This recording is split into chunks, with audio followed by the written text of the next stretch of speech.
ఇక వైఫల్యాల నుంచి తప్పించుకునేందుకు రేవంత్ డైవర్షన్ పాలిటిక్స్ చేస్తున్నారని ఆరోపించారు మాజీ మంత్రి వేముల ప్రశాంత్ రెడ్డి. రేవంత్ పాలనను ప్రశ్నిస్తే అక్రమ కేసులు పెట్టి జైలుకు పంపాలని చూస్తున్నారని విమర్శించారు.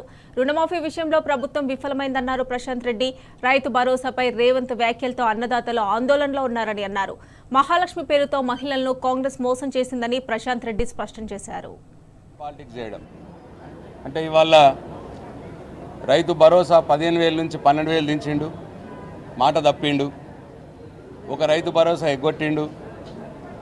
రుణమాఫీ 40% మందికే చేసినాడు, 60% మందికి చేయలేదు.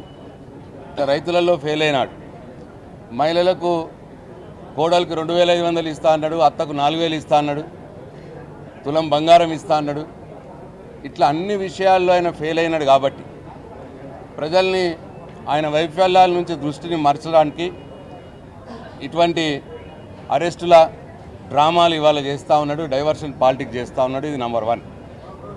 నంబర్ 2, ఎవరైతే ఆయనని ప్రశ్నిస్తున్నారో,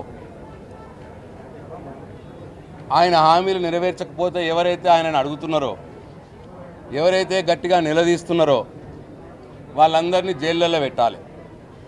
ఇది 2వ కార్యక్రమంగా పెట్టుకున్నాడు.